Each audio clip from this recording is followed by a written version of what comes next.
Bonjour, c'est Gabriel. Bienvenue sur Neutrinopolis, mon réseau ferroviaire intriqué à la complexité quantique.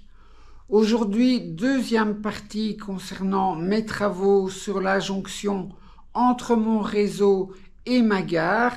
Si vous n'avez pas vu la première vidéo, je mets le lien ici à droite.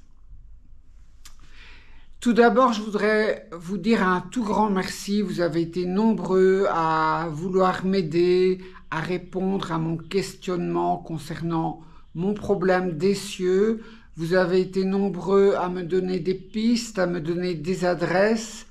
Donc, j'ai pu commander des nouveaux essieux. Je ne les ai pas encore reçus, mais je ne manquerai pas de vous en donner des nouvelles lors de ma prochaine vidéo. C'est promis.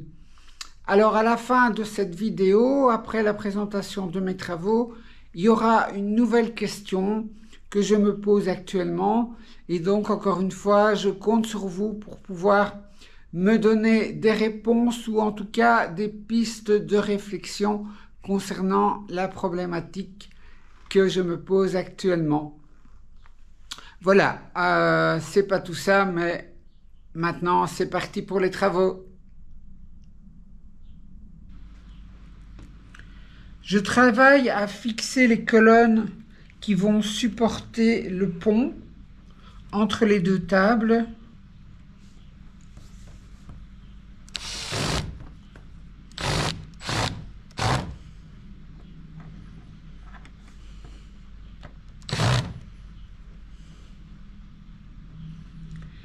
Ici, j'ai un contrefort un peu délicat à faire puisqu'il s'agit du contrefort qui unit d'une part le carton de 6 mm à d'autre part le pont de 1 cm.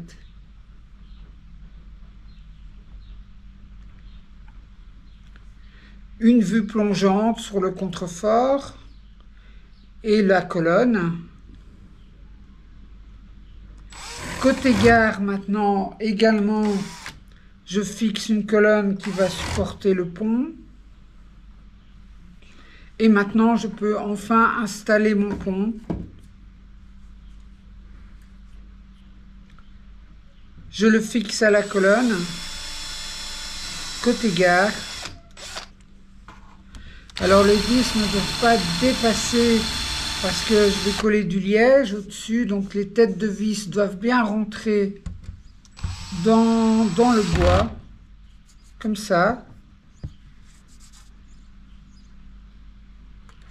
Et puis maintenant, côté réseau, je fais la même chose.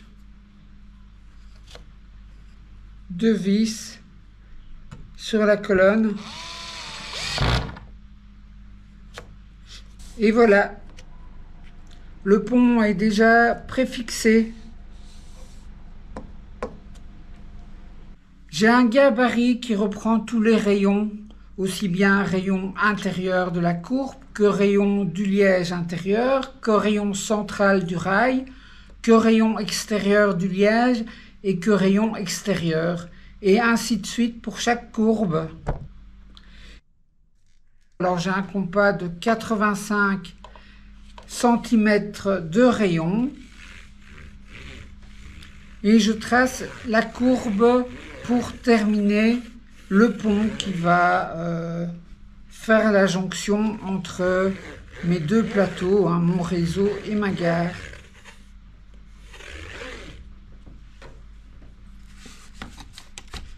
Il ne reste plus qu'à couper.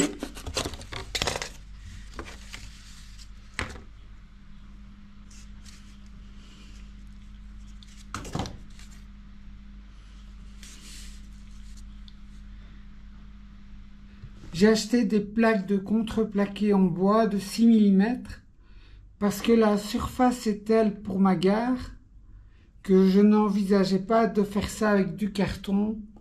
Ça allait trop s'assouplir et trop bouger. Donc j'ai décidé quand même de me mettre au bois. Alors, par rapport ici, j'ai une courbe à mettre. Et pour bien agencer la courbe et savoir exactement où je la commence, eh bien, j'ai dû tirer, ne fût-ce que virtuellement, une ligne de chemin de fer du bout là-bas jusque ici où la ligne va rattraper la courbe pour savoir exactement où est-ce que je dois aligner cette courbe-ci. Et c'est pour ça que je suis en train de monter le niveau de la gare. C'est parce que de toute manière, je vais devoir accrocher mon arrivée et mon départ de la gare au niveau de la gare, au niveau donc des plaques de contreplaqué. Et donc finalement, ma jonction que je suis en train de faire, finalement, je ne sais pas correctement la terminer tant que mes plaques de la gare ne sont pas montées et que la ligne virtuelle du retour n'est pas tracée. Je prépare des contreforts à mes plaques de contreplaqué. Alors la colle à bois, c'est vraiment l'ami des modélistes. Voilà, mon contrefort est prêt, il n'y a plus qu'à le placer correctement en dessous de ma plaque en contreplaqué. Voilà. Et puis faire la même chose de l'autre côté.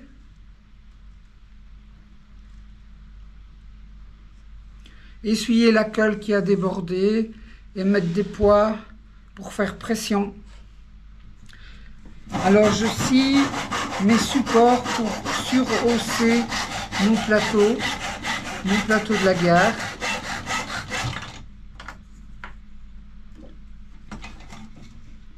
Voilà mes supports, en tout cas quelques-uns, et puis maintenant eh bien, il faut les limer pour enlever le surplus de bois.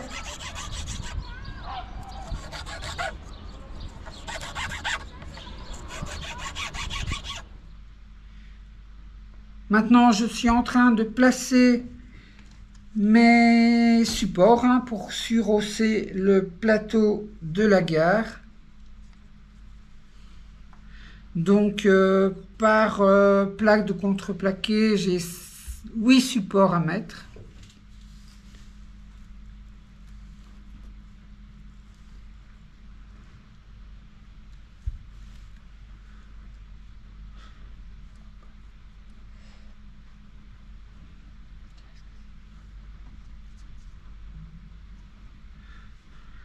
Voilà déjà le dernier pour ce plateau.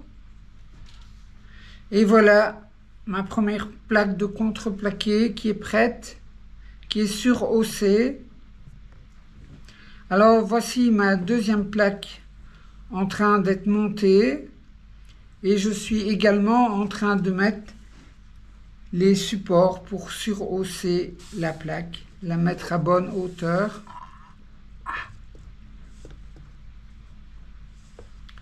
Une troisième plaque qui va venir s'insérer entre les deux que je viens de faire.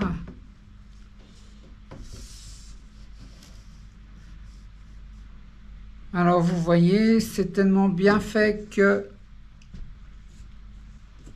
ça vient s'emboîter parfaitement. Petit panorama sur l'avancée des travaux. Donc à droite vous avez le réseau, à gauche la gare. Au fond là-bas, vous avez la jonction entre les deux parties avec deux voies, une voie pour y aller et une voie pour revenir.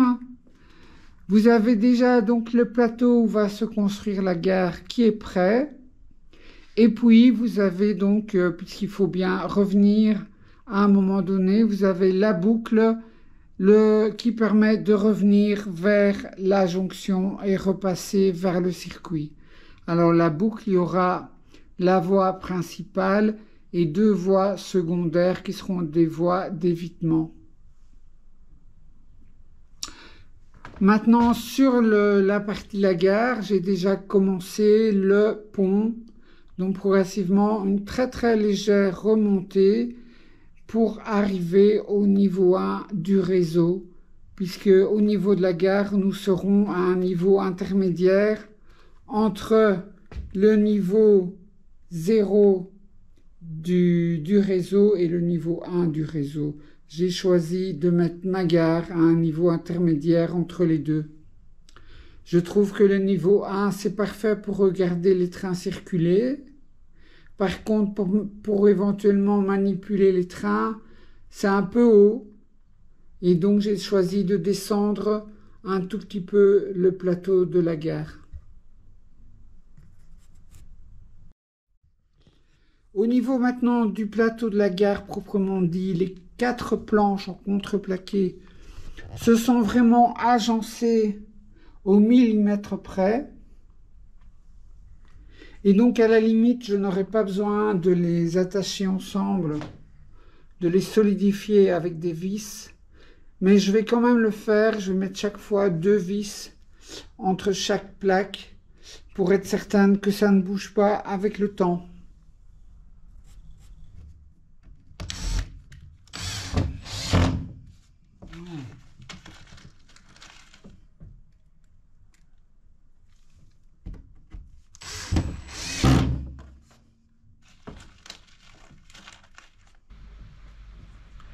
Encore un contrefort un peu spécial, c'est celui entre le plateau de la gare et le pont.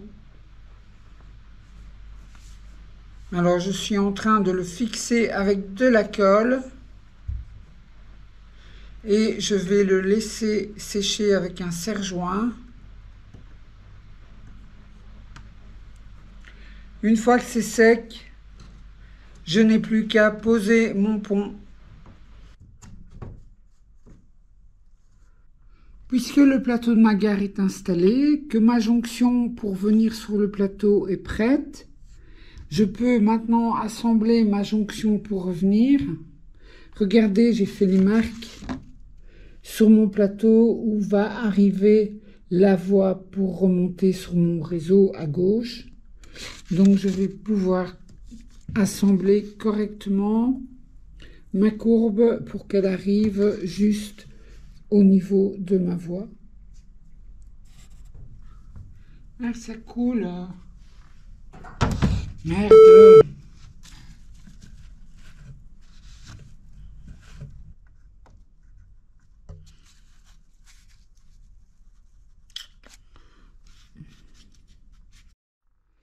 Voilà, regardez, ma courbe est parfaitement agencée. Elle arrive parfaitement là où elle doit arriver, c'est-à-dire à la voie qui est du fond là-bas et qui va permettre de revenir sur le réseau. Donc maintenant, il restera, concernant la jonction, à mettre les contreforts pour ne pas que ça bouge. Et puis, à coller le liège. Coller le liège et puis remettre convenablement la voie ici, qui n'est plus en fonctionnement, et les aiguillages, alimenter les aiguillages, avec évidemment le problème des cœurs du croisement et des cœurs des aiguillages. Et je ferai peut-être une vidéo pour vous expliquer cela si ça vous intéresse. Donc dites-le moi en commentaire si vous voulez que je vous explique.